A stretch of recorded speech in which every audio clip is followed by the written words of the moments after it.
경찰이 이준석 전 대표의 성상납 의혹에 대한 경찰 불송치 처분을 내렸습니다. 자, 이 소식을 두 분과 함께 짚어보겠습니다. 민현주 전 새누리당 의원 그리고 김두수 시대정신연구소 대표 나오셨습니다. 안녕하세요. 안녕하십니까. 자, 이준석 전 대표가 2013년에 이 두 차례 성접대를 받았다는 의혹에 대해서 이 경찰은 공소시효가 지나서 공소권이 없다. 이렇게 판단을 했습니다. 2013년 성접대 의혹을 2015년까지 받은 명절 선물들과 함께 묶는 포괄일죄가 적용될지도 관건이었는데, 자, 경찰은 이것을 또 적응하기 어렵다고 이렇게 봤습니다. 자, 어떻게 보십니까? 좀 이게 예상됐던 결과라고 보십니까?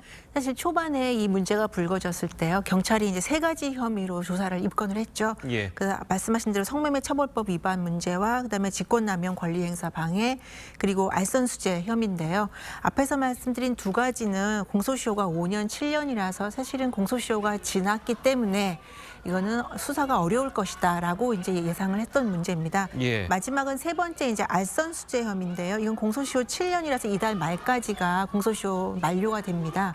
그런데 경찰 조사에서 관련해서 증거의 문제도 있었고요. 증거 불충분의 문제도 있었고, 또 하나는 이 상당 부분 명절 선물을 받은 부분을 지적했는데요. 이 명절 선물 받은 거는 뇌물성이라기보다는 대가성이라기보다는 관계 유지 목적을 위한 것이 더 강했다라고 경찰에서 아마 결론을 내린 것 같습니다. 그래서 예. 이 세 사건에 대해서는 공소시효 문제와 그다음에 증거 불충분이라든지 다른 문제로 인해서 기소가 어렵다라고 판단된 것이고요.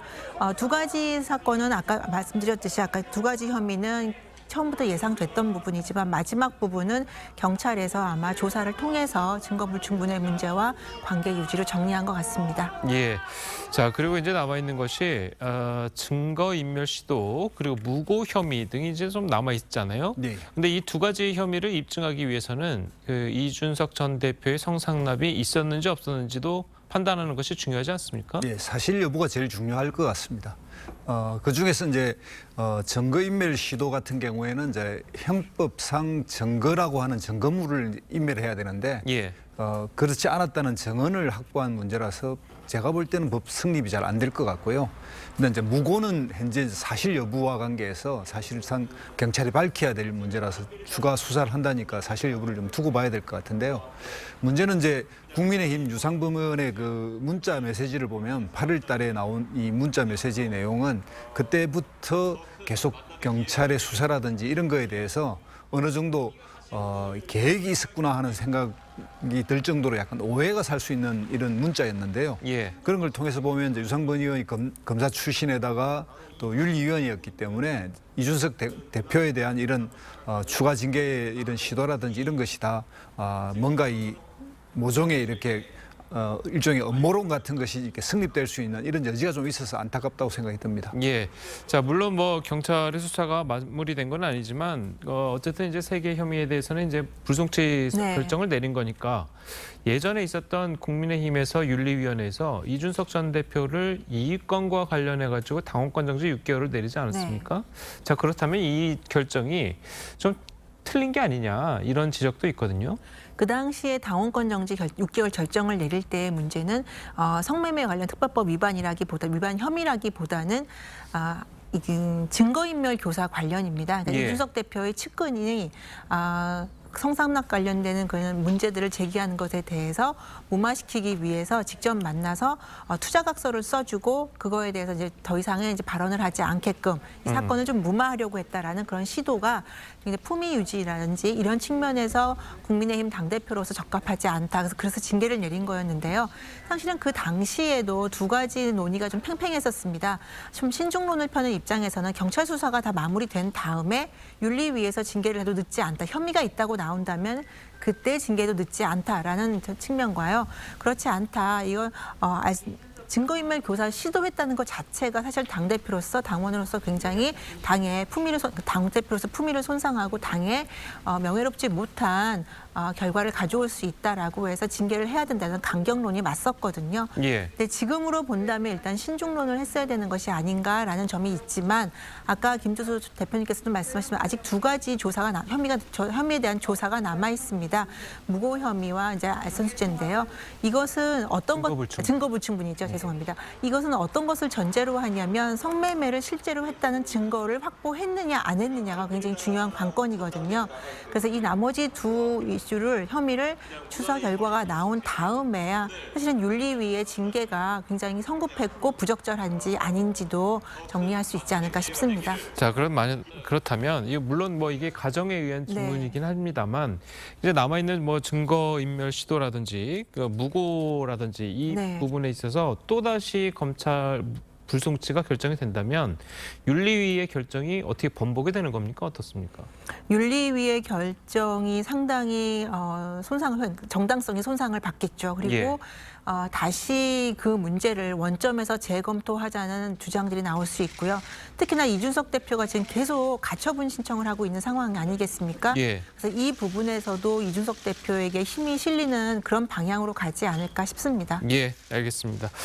자, 뭐 이 전 대표에 대한 뭐 추가 징계 절차도 이제 개시가 된 상황이잖아요. 어쨌든 뭐 추가 징계도 이제 논의가 되고 있는데 이번에 검찰 불송치 결정이 이 추가 징계에도 어느 정도 영향을 미칠 거라고 보십니까? 어떻습니까? 저는 뭐 이번에는 이게 이제 다 지난 일이라서 예. 구체적인 어떤 영향을 미치긴 좀 어려워 보입니다. 그냥 발언이나 이런 문제였는데 그리고 이제 이게 실제로 공소시효라는 이런 게 다 예상되고 있었고요. 예. 지금의 이런 그 윤리위원회가 말하자면 정치로 풀어야 될 일을 법의 잣대를 갖다 대면서 좀 무리한 결정이었다고 생각이 들고요. 예. 추가 징계 여부도 역시 마찬가지로 지금 현재 윤리위원회가 좀 무리하고 있다. 저는 그렇게 생각합니다. 예, 알겠습니다. 자, 저희는 다음 이야기도 한번 이야기를 해보도록 하겠습니다. 윤석열 대통령의 영국 엘리자베스 여왕 조문 논란을 두고 국내 정치권이 연일 공방을 벌이고 있습니다. 자, 어제 대정부 질문에서도 이 논란이 핵심적인 화두였습니다. 관련 이야기 먼저 들어보시겠습니다. 조문이라는 게 일종의 패키지잖아요. 우리 식으로 하면 지금 윤석열 대통령께서는 육개장 먹고 달인 보고 오셨다는 거잖아요. 그쪽의 홀대인지 아니면 우리 쪽 실수인지 두 가지 다 문제다. 온 국민이 이건 뭐지? 왜 저렇게 된 거지? 라고 의문을 제기하지 않을 수가 없는 것 같고요. 대통령께서 엘리자베스 2세 여왕의 장례식 참석하셨죠. 네, 그렇습니다. 참배는 못 하셨습니까? 아닙니다. 그 성당에서 하는 그러한 그 장례가 그 진짜 장례고 국장이라고 봐야 되겠죠.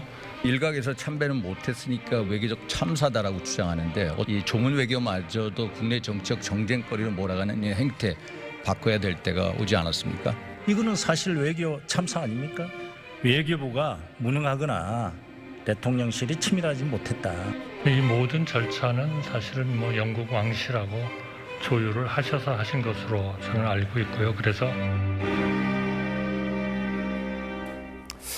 자, 물론 뭐 대통령실의 해명이긴 합니다만 대통령 전용기가 영국 공항에 내린 시간이 조금 이제 연기가 돼서 그 당시에 여러 가지 이제 비행기들이 그 각국 정상들의 비행기들이 공항에 도착하다 보니까 순차적으로 연기가 되고 그러다 보니까 이제 조문을 영국 쪽에서 내일 하는 게 어떻겠냐라고 이제 제안을 해왔다는 건데, 자, 어떻게 보십니까? 이게 뭐 그 대통령실의 실수라고 보십니까? 뭐 외교적 참사라고 보십니까? 글쎄, 그 참사라고 하는 건 너무 과장된 어법을 쓰는 게 아닌가 싶어요. 물론 예. 좀 미숙한 점은 있었습니다. 대통령께서도 기내 간담회에서 보면요, 일정이 3개 정도가 있는데 유동적일 수 있다라고 이제 이미 기자들과 간담회에서 이야기를 했고요. 예. 이제 문제는 그렇다면 이제 공보팀에서 사전에 언론에 이렇게 유동적인 일정이 어떻게 진행되는지를 그때그때 좀 브리핑을 해줬으면 이런 혼선이 좀 적었을 텐데 그런 부분이 좀 아쉽고요. 예. 또 하나는 외교부에서 이 일정을 잡을 때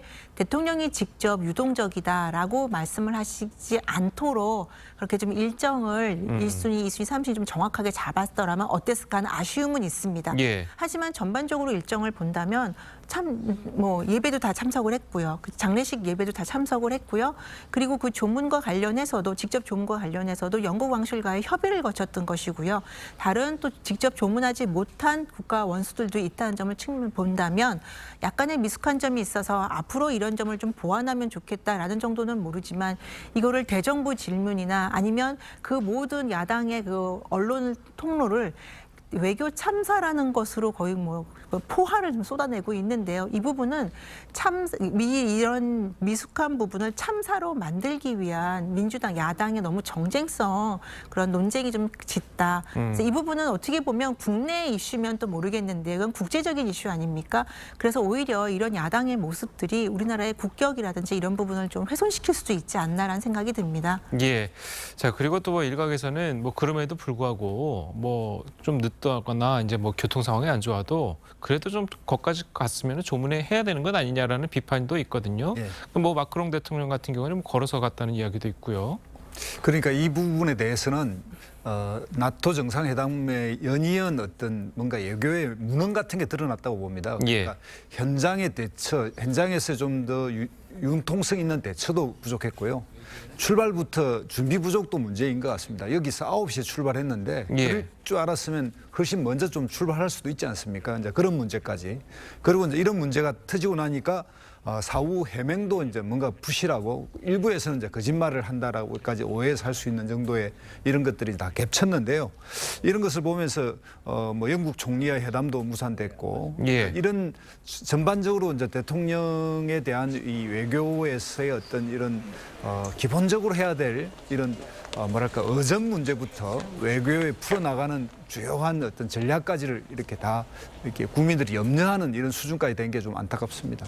예. 자, 그리고 어제 대정부 질문에서는요, 이런 모습도 나왔습니다. 야당이 대통령 전용 병원 이름을 공개한 것을 두고 한덕수 총리가 비밀을 지켜달라고 언성을 높였는데요. 그 모습도 직접 보시겠습니다. 대통령 전용 병원 어디 있습니까? 그거를 그렇게 함부로 얘기할 수 있는 건가요? 저는 그렇게 생각하지 않습니다. 대통령 전용 병원. 의원님께서는 공개를 하셔도 되는 건가요? 그건 할 수 있죠. 어디에 있습니까? 그거 알고 있습니까? 없습니까? 아니, 의원님 아십니까? 서울병원이 전용 병원이죠. 의원님께서 그거를 밝히시는 것 자체에 대해서 저는 동의할 수 없습니다. 그래서 청와대 의원님은 누구보다도 비밀에 대한 가치와 비밀에 대한 지켜야 된다는 의무를 잘 알고 계신 분입니다. 어떻게 해서 그런 거를 갖다가 밝히십니까? 어떻게 해서 그런 걸 밝히세요? 그런 것들을 하나 빠져서 의원님, 저도 노력하겠습니다. 그러나 의원님께서도 좀 그런 비밀은 지켜주셨으면 감사하겠습니다.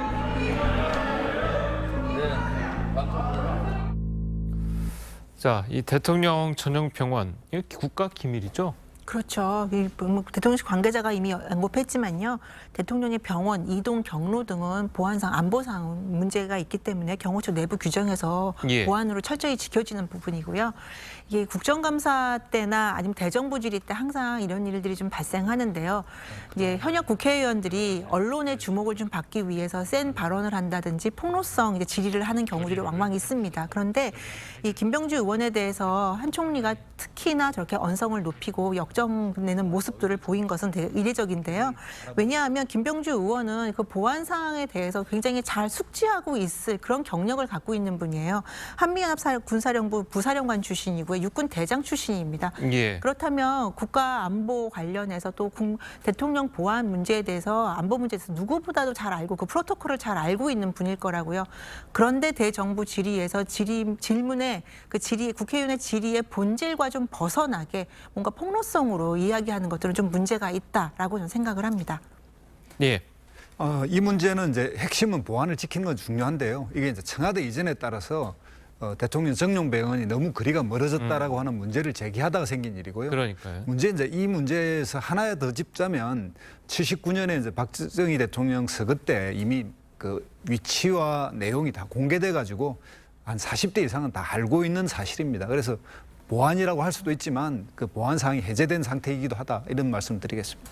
보안이 해제된 상태는 아니지 아니 않습니까? 그러니까 법적으로 해제된 건 아니지만 예. 예, 성인 40대 이상 성인들은 다 알고 있죠. 어디 예, 있는지. 알겠습니다. 자, 오늘 두 분 말씀은 여기까지 듣겠습니다. 잘 들었습니다. 감사합니다.